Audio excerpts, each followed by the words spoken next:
Hoy comenzamos el programa, como ven ustedes, con el lazo rojo, que recuerda que ayer se celebró el Día Mundial del SIDA. Hoy hemos querido acercar este tema con más detalle al programa, por eso hemos invitado a la Comisión SARE, a la Asociación SARE, que lleva tantos años trabajando por divulgar todo lo que concierne a la prevención en torno al VIH. Como les dábamos ese dato al principio, queremos abundar en él. 850 personas están siendo tratadas por el complejo o en el complejo hospitalario de Navarra y se han detectado unos 31 casos en este año. Queremos analizar estos datos tras una breve pausa.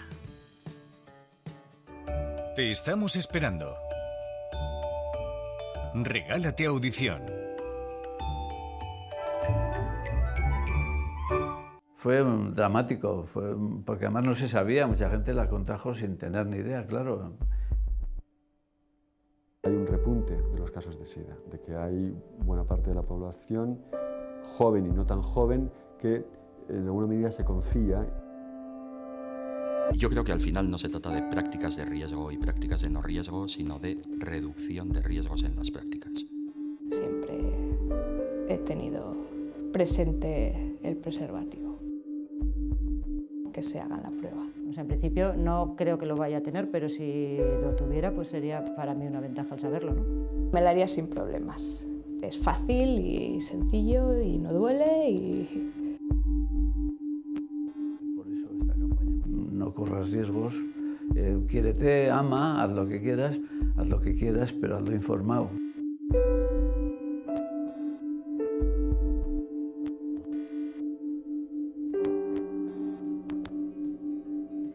Julia Munarriz nos acompaña, pertenece a la Asociación SARE. ¿Qué tal, Julia? Bienvenida, buenas tardes. Muy bien, muchas gracias, buenas tardes. Bueno, los datos son importantes, es importante recordarlos, pero lo que más importa es sensibilizar a la población y muy especialmente a la población joven de la posibilidad de transmitir y de contagiarse de VIH. En eso estáis trabajando de forma intensa con una campaña que estamos viendo en las calles de la capital navarra.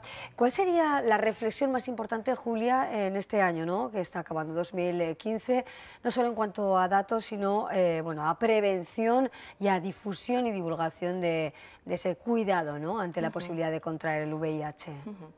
Bueno, las asociaciones que trabajamos en Navarra para la prevención y el apoyo social a personas que viven con VIH, la Comisión Ciudadana Antisida de Navarra y la Asociación SARE, estamos preocupadas, muy preocupadas, porque en los últimos años, como ya has comentado antes, ha habido un repunte importante de personas a las que se les ha diagnosticado el VIH. ¿Cuál es el resumen del 2015? Yo diría que, por un lado, la situación sigue igual, es decir, las personas siguen sintiéndose lejos del riesgo de infectarse por VIH. Se ha perdido, se ha invisibilizado todo lo que tiene que ver durante los últimos años con la infección por VIH. A través de los medios, fundamentalmente, se ha divulgado la idea de que es una infección crónica y que, por lo tanto, las personas le han perdido el respeto de alguna forma y han relajado las medidas de prevención. Y además, durante los últimos años y también en el 2015, no ha habido información desde las autoridades que son responsables de la salud pública, de la salud de las personas. No ha habido información y se ha seguido sin ofrecer educación afectivo-sexual a las personas, sobre todo a través del sistema educativo público. En el 2015 hemos tenido un cambio de gobierno en Navarra y tenemos la esperanza, con la próxima aprobación de un decreto sobre salud sexual, en el que incluye la educación afectivo-sexual e incluye acciones, intervenciones sanitarias y sociales sobre el VIH, tenemos la esperanza de que esto pueda ir cambiando y que a partir de ahora podamos tener las personas, la ciudadanía, mejores herramientas de conocimiento para poder tomar decisiones saludables a nivel de relaciones sexuales. Esta es la esperanza. Llevamos muchos años de retraso, todo esto no se ha hecho en los últimos años y producto de todo esto es la situación que vivimos ahora de este repunte importante. Claro, bueno, hablemos de a quién afecta más, ¿no? Parece que son más los varones que las mujeres, más del 70% de los contagiados por VIH son hombres, frente al 23% de mujeres y personas muy jóvenes, ¿no? Nacidos en los años 80, en los años 90, con relaciones bisexuales, homosexuales. Precisamente quizá a ese perfil hay que dirigirse o dirigir la mirada directamente. Bueno, yo creo que la mirada hay que dirigir a toda la población, porque de alguna forma, como he dicho antes, las personas tendemos a situarnos lejos del riesgo. Efectivamente, hay que idear estrategias preventivas adecuadas a cada colectivo. Cada colectivo tiene sus vulnerabilidades, mejor dicho, y entonces hay que idear estrategias. El colectivo de homosexuales y de bisexuales, desde luego.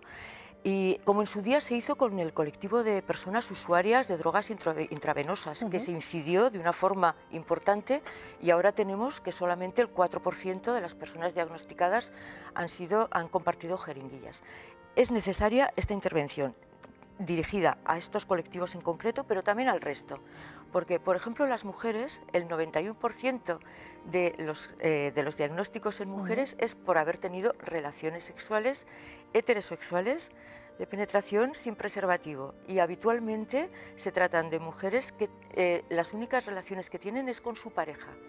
Es decir, relaciones estables en las que la idea de fidelidad, en este caso, juega en su contra. Y no utilizan preservativo porque sus relaciones son exclusivamente con su pareja. El problema es que su pareja lleva a casa igual algunas cuestiones que no se contaba con ellas. Entonces también hay que dirigir a este tipo de colectivos, a las mujeres. Las mujeres se sienten, cuando están casadas y tienen una relación estable, se sienten lejanas al riesgo. Bueno, pues también hay que trabajar con ello. La idea del amor romántico y de la fidelidad juega en contra de las mujeres. Entonces, atención, ¿no? Por supuesto, hay efectivamente, muchos colectivos en riesgo, ¿no? Eso es. Entonces, lo que hay que hacer es unas estrategias diversas que se dirijan a todos los colectivos vulnerables y que toda la ciudadanía entienda y comprenda que tiene que responsabilizarse de su salud. Pero para eso hace falta tener el conocimiento para ello. Claro. Julia, se habla de la utilización del preservativo como uno de los métodos eficaces para no contagiarse, pero el riesgo cero no existe. Efectivamente, el riesgo cero no existe en nada en la vida, en nada.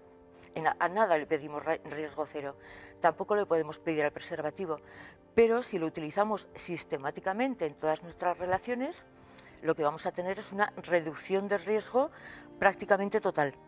Entonces, nosotras invitamos a que todas las personas que tengan relaciones sexuales de penetración anal o vaginal lo utilicen de manera sistemática, porque todas nos tenemos que proteger. Bueno, nuevas campañas informativas, y se está hablando estos días de un pacto de Estado en relación con el VIH. ¿Qué posibilidades hay de que esto salga adelante y en qué puede beneficiar a toda la sociedad, Julia?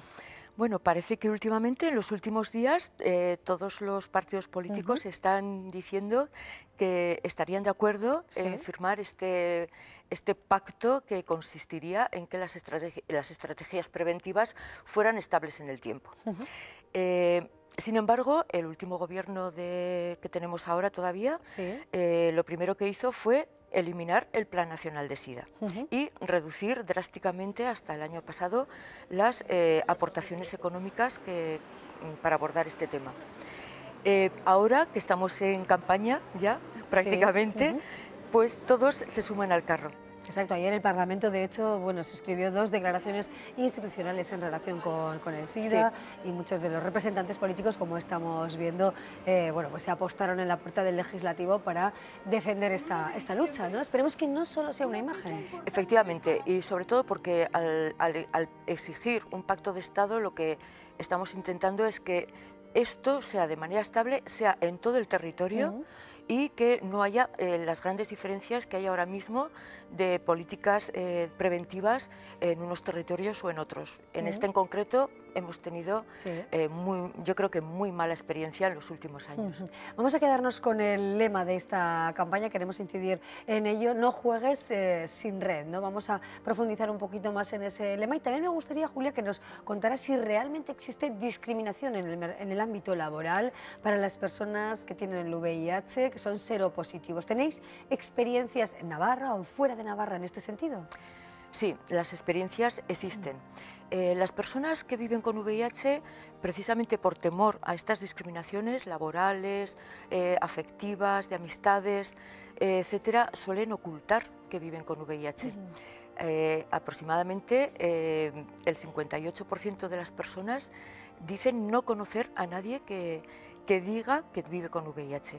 Sin embargo, según los datos, todas las personas tendríamos que conocer a alguien cercano. Las personas ocultan esta condición porque existe este riesgo. Precisamente en el documental de las edades de SIDA salía una persona que, al decirlo a su jefa, a las 2 horas le mandó un WhatsApp diciéndole que le despedía. ¿Por qué? ¿Porque quieren personas sanas? ¿Ese fue el argumento? Porque quieren personas... Pero eso es ilegal, ¿no? Ese despido. Efectivamente. Y entonces se utilizan otro tipo, seguramente a la hora de ir a los tribunales, se utilizan otro tipo de argumentos. Pero ese es el tema. Y el último estudio que se ha hecho desde la Sociedad Española Interdisciplinaria de SIDA y la UNED tiene unos datos muy interesantes, porque si no te importa voy a decir algunos sobre discriminación. Discriminación en el ámbito laboral, bueno, fundamentalmente, más que discriminación, sobre las actitudes de las personas que son las que hacen que luego pueda haber discriminaciones, ¿no? El 58%, casi el 59%, se sienten incómodas si piensan que su hijo o hija convive en el colegio con un niño o niña que viva con VIH. Y el 40% cambiarían de colegio a su hija. El 31% dicen que cambiarían de puesto de trabajo si supieran que conviven con un compañero o compañera de trabajo que vive con VIH. El 52% trataría de hacer sus compras en otro sitio si se enterara que el dependiente o dependienta vive con VIH. El 18% piden que se publiquen los nombres para poder evitarlos si se pudiera. Es decir, estos datos son proporciones muy elevadas, proporciones elevadísimas, discriminación negativa que existe a este respecto, ¿no? De las actitudes que hay hacia personas que viven con VIH. Si esto lo trasladamos a que cualquiera de estas personas que tienen estas actitudes o estas creencias es empresario o empresaria, pues, y no quiere compartir su espacio de trabajo con una persona que vive con VIH, lógicamente la va a despedir. Bueno, ahí tenemos los datos. Julia, vamos a aclarar también, ¿no?, las principales vías de contagio del VIH. Bueno, nosotras no solemos hablar de contagio, solemos hablar siempre de transmisión. El lenguaje es importante porque el lenguaje también transmite ideas. Y si se habla de contagio, nos podríamos contagiar a esta distancia, como la gripe. Efectivamente. Sin embargo, aérea, ¿no? Efectivamente. Sin embargo, para que haya una infección por VIH hace falta que se transmita directamente. Hay que poner en contacto fluidos infectados, que fundamentalmente son sangre, semen y fluidos vaginales, en contacto con el torrente sanguíneo de la otra persona. Esto se puede hacer de muy limitadas maneras, solamente compartiendo agujas inyectables para inyección, donde si se comparte la aguja entras en contacto un fluido si está infectado con una persona sana, y relaciones sexuales de penetración no protegidas, ya sean anales o vaginales. Las anales tienen más riesgo que las vaginales porque es un orificio que no está preparado anatómicamente y puede tener mayores lesiones a la hora de una penetración, y las vaginales también porque además de producirse en microlesiones, si no se utiliza preservativo, el semen, si está infectado, se queda depositado durante más tiempo en el aparato femenino y puede haber mayores posibilidades de entrar en torrente sanguíneo. Estas son las únicas vías posibles de transmisión. Por ello, recomendamos siempre utilización de preservativo en relaciones de penetración y utilización única y exclusivamente de una aguja estéril para cada persona. Bueno, pues dejamos ahí, ¿no? Al menos parte de los contenidos importantes que debemos tener muy presentes, sea el Día Mundial del SIDA, como fue el caso de la jornada de ayer o cualquiera de los días de nuestra vida, ¿no? Por eso Sare ha puesto en marcha una campaña. Ahora en el siguiente vídeo vamos a ver los detalles de esa campaña que iremos, bueno, pues viendo con detalle por las calles de la capital navarra. Julia Munarriz, muchísimas gracias. Pues en nombre de la Comisión Antisida de Sare, gracias a vosotros. Muchísimas gracias. Bueno, vemos ese vídeo con la campaña al detalle y seguimos. Es la huella contra el estigma del VIH que nos recuerda que sigue muy presente entre nosotros. En los últimos 4 años estamos sufriendo un repunte muy grave de VIH, sobre todo bueno, en población joven y no tan joven, con muchos casos que ya se diagnostica en fase SIDA. Entendemos que cuando se diagnostican casos SIDA debe haber una bolsa muy importante de diagnósticos que todavía de personas que viven con VIH y no lo saben. En Navarra se estima que el 40% de las personas que tienen VIH no lo saben. Son huellas artísticas que han transformado 25 contenedores de vidrio en obras de arte, tan subjetivas como la sexualidad, tan reales como la importancia del reciclaje. Hay unos códigos QR en los contenedores que enlazan con la aplicación, y de esta manera la gente tendrá acceso a la información. Repartidos por toda la ciudad, conforman un recorrido artístico como vehículo preventivo del VIH, que nos invita a salir de dudas. De la vida un sueño y de un sueño una realidad. El VIH, que ha sido vinculado históricamente al deterioro y al oscuro, se viste de arte para llenar de color las calles de Pamplona y comarca. Parece que es algo del siglo pasado. Y es algo presente, nos está pasando hoy. Y de hecho, el 30% de las infecciones se están produciendo en menores de 30 años. Más de 60 artistas han participado de manera altruista en este proyecto, promovido por Sare y coordinado por el Centro de Arte Contemporáneo de Huarte, que también ha decorado 4 de estos puntos de encuentro que tampoco entienden de individualidades. La concertina estamos todos aburridos, ¿no?, de verla últimamente como un elemento de separación, y en ese punto de encuentro, de alguna manera, en la entrada a ese refugio, está situada pues un poco en plan, pues lo que decías tú, ¿no?, controvertido y un poco paradójico, ese elemento de disuasión, de frontera. Porque combatir el VIH es cosa de todos, para un día convertirla en una huella pasada. Antes, claro, debemos salir de dudas. Estas Navidades, comunícate. Regálate audición y volverás a entender.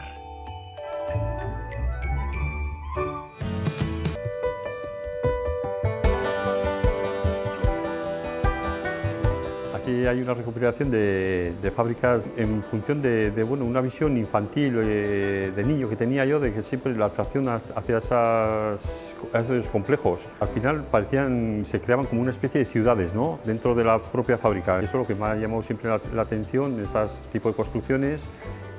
Las propias paredes también desconchadas, bueno, pues la estética del colorido, del óxido, de chimeneas, esa potencialidad que da esas chimeneas hacia arriba, hacia el cielo, ¿no? Entonces, de pequeño siempre me quedaba alucinado. Y tengo, bueno, sé que suelo contar, de pequeño solía ir con mi padre, que tenía un negocio, solía moverse mucho en este tipo de empresas. Y yo solía ir, decía que ayudarle, más que ayudarle a estorbarle, porque luego tenía que andar buscándome por todos los entresijos de la empresa, de las fábricas, que tienes esas vivencias y las quieres plasmar, las quieres sacar de tu interior hacia afuera, hacia los cuadros. La administración o, qué sé yo, particulares incluso, que puedan recuperar esos espacios para otro tipo de actividades.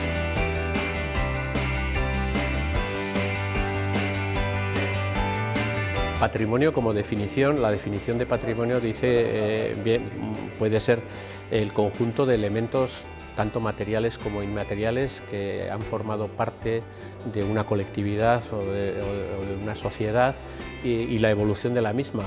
Por tanto, es evidente que el pasado industrial de una colectividad o de una sociedad forma parte también de su patrimonio, es decir, es un elemento patrimonial más.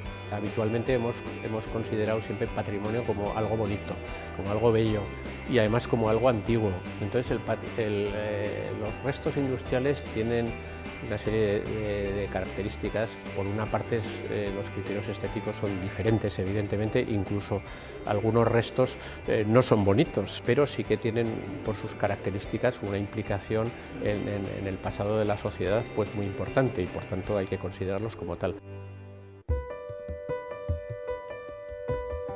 La azucarera de Marcilla era una empresa que fue muy emblemática en la historia de Navarra, desde el punto de vista arquitectónico también era muy valiosa, con una serie de estilo modernista, con toques mudéjares, en fin, era un edificio que tenía mucho valor y simplemente porque se pensó en hacer un polígono industrial que realmente fue un castillo en el aire, porque no había un proyecto definitivo, pues se destruyó y en este momento pues es un erial, una escombrera con una chimenea en medio, y eso es un verdadero desastre para nuestro patrimonio. Lo primero que hay que hacer que es catalogar los restos que hay, y una vez catalogados ver los que realmente merece la pena conservar, preservar, rehabilitar o reutilizar, que son conceptos diferentes, ¿no? Entonces, pues bueno, sí que tenemos ejemplos. Pues por ejemplo, el Molino de Caparrosos, el molino es el edificio industrial más antiguo de Pamplona. Bueno, a mitad del siglo XVIII hubo una fundición que luego fue el germen de la fundición de Sancena, que tiene mucho que ver con el mobiliario urbano de la ciudad. Tenemos restos también muy antiguos en la fábrica de Orbaiceta, pero tenemos muchas chimeneas que, no sé si por suerte o por desgracia, son los únicos elementos industriales que merecen la pena, o que para muchos merece la pena conservar. Lo que pasa es que luego están totalmente descontextualizados. O sea, la chimenea que tenemos en Mendillorri, bueno, pues ahí está en medio de un parque, nadie sabe que hay una tejería con más de 100 años de historia, que tiene toda una historia y que forma parte de nuestra memoria histórica. Eso es importante.